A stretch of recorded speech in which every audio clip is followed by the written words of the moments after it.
Hello and welcome to Lavneesh sir की class. आज की ये शिक्षा निदेशालय राष्ट्रीय राजधानी क्षेत्र दिल्ली की वर्कशीट नंबर 8 जो कि कक्षा 7वीं के विद्यार्थियों के लिए है। यह ली गई है सामाजिक विज्ञान के भूगोल विषय से और जिसमें हम समझने का प्रयास कर रहे हैं मानव निर्मित पर्यावरण को।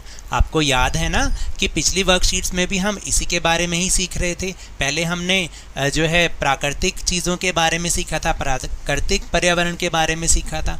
आज हम मानव निर्मित पर्यावरण के बारे में सीखेंगे। और एक ज़रूरी सूचना ये भी कि अब से आपकी कोई जनरल वर्कशीट नहीं आएगी, जैसे जो 6 to 8 की वर्कशीट आती थी वो नहीं आएगी, बल्कि हर दिन 2 वर्कशीट आएंगी। मतलब 7th की भी दो सब्जेक्ट की, 6 की भी 2 वर्कशीट की सब्जेक्ट की और 8 की भी 2 सब्जेक्ट की। तो कोई जनरल वर्कशीट नहीं आएगी। तो चलिए शुरुआत करते हैं मेरे साथ और समझने की कोशिश करते हैं। प्रकृति ने हमें हवा, पानी, वनस्पति, मिट्टी आदि कई चीज़ें प्रदान की हैं जो हमारे जीवन के लिए बहुत आवश्यक हैं। तो समझे आप कि देखिए इस प्रकृति ने हमें बहुत सारे उपहार दिए हैं, जैसे हवा, पानी, पेड़ पौधे, वनस्पति, मिट्टी और बहुत सारी चीज़ें जो कि हमारे जीवन के लिए बहुत ही ज़्यादा ज़रूरी हैं। प्रकृति से मिली इन चीज़ों का उपयोग मानव कच्चे माल के रूप में करता है या अपनी आवश्यकताओं के अनुसार उसमें परिवर्तन करता है, यानी वो इनको कच्चे माल के रूप में यूज़ करता है और इसमें अपनी आवश्यकताओं के अनुसार थोड़ा बहुत परिवर्तन करके अपने प्रयोग के लिए उसे उपयुक्त बनाता है। वह अपने तकनीकी ज्ञान और विचारों का उपयोग करके प्राकृतिक पर्यावरण की चीज़ों पर, मतलब वह क्या करता है, वह अपनी तकनीकी ज्ञान और विचारों का उपयोग इन प्राकृतिक पर्यावरण की चीज़ों पर करता है और इसे मानव निर्मित पर्यावरण में परिवर्तित करके उपयोग कर लेता है। देखिए अब जैसे बहुत सारे इसके उदाहरण हैं।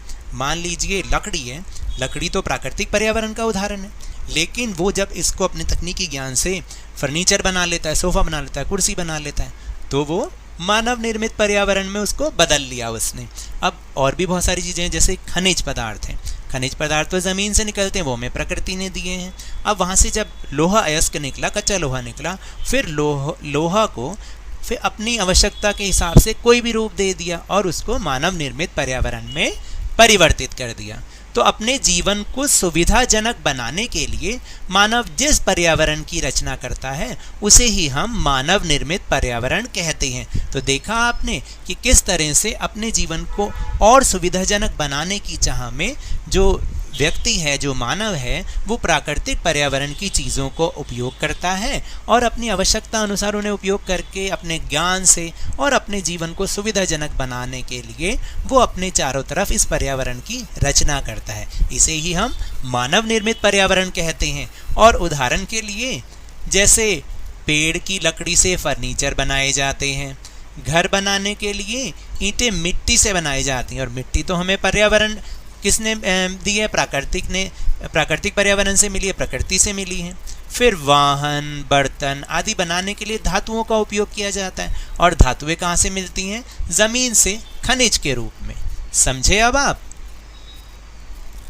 फिर कई बार मानव निर्मित पर्यावरण प्राकृतिक पर्यावरण पर गलत प्रभाव डालता है, जैसे वाहनों और उद्योगों से निकलने वाला धुआं हवा को प्रदूषित कर देता है। आप जानते हैं ना कि किस तरीके से, आपने भी देखा होगा कि किस तरह से गाड़ियों में, स्कूटीज़ में इतना धुआं निकलता है, वो हमारी हवा को दूषित कर देता है, गंदा कर देता है। इसी तरह उद्योग जो होते हैं उनकी चिमनी से कितना काला काला धुआं निकलता है, वो भी तो हमारी हवा को प्रदूषित कर देता है। और ये हवा तो हमारे सांस लेने के लिए बहुत ज़्यादा ज़रूरी है। प्राकृतिक एवं मानवीय पर्यावरण के बीच सही संतुलन होना बहुत ज़्यादा ज़रूरी है। मानव को पर्यावरण के साथ समरसता से रहने और उसका उपयोग भी सीखना चाहिए। तो देखिए प्रकृति ने तो हमें इतने अच्छे अच्छे उपहार दिए हैं कि इनसे हमारा जीवन बहुत अच्छी तरह व्यतीत हो सकता है, लेकिन हम अपनी कुछ गलतियों के कारण, कुछ लालच के कारण इन प्राकृतिक वस्तुओं को खराब करते जा रहे हैं। तो तभी तो अब धीरे धीरे इनकी संरक्षण की भी ज़रूरत पड़ती जा रही है। तो हमें क्या करना चाहिए, हमें इस पर्यावरण के साथ, जो प्राकृतिक पर्यावरण है उसके साथ समरसता से रहना चाहिए और उसका उपयोग सीखना चाहिए। ये नहीं कि अंधाधुंध उसे प्रयोग करते जाएं और उसको ख़त्म करते चले जाएं, ऐसा नहीं होना चाहिए।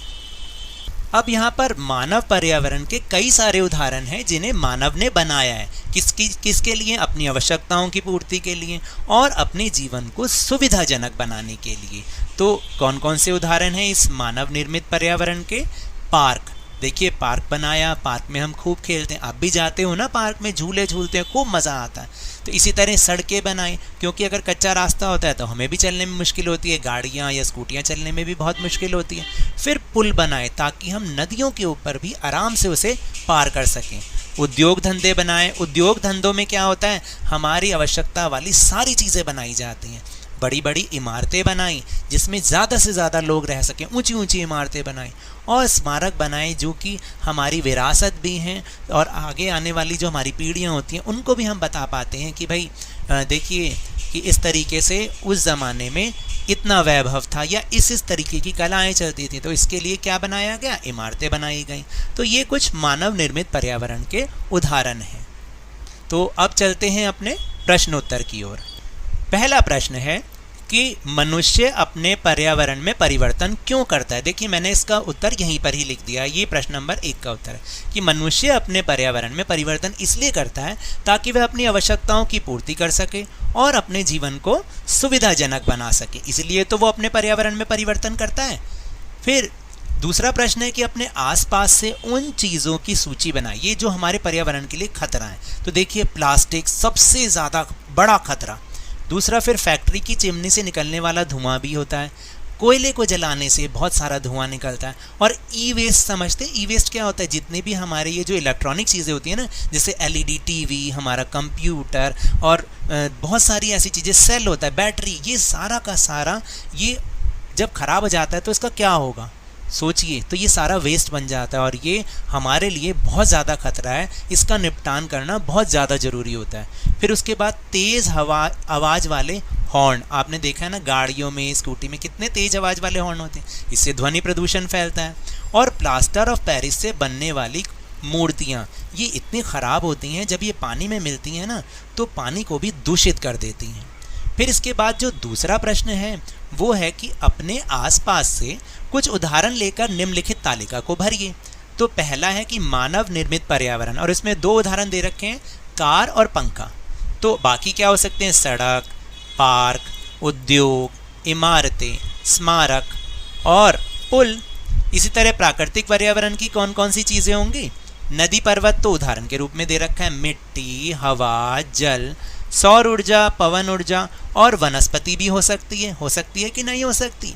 और इसके बाद सबसे जरूरी, कोविड के संदर्भ में उचित व्यवहार संबंधी संदेश, यानी हमें इस कोविड से कैसे बचना है, इसे कैसे हराना है। तो आपको क्या करना है? अपने हाथ नियमित रूप से साबुन एवं पानी से धोएं ताकि ये कोरोना वायरस मर के ही दम ले और ये हमारी दिल्ली से, हमारे भारत से और हमारी दुनिया से जड़ से खत्म हो जाए।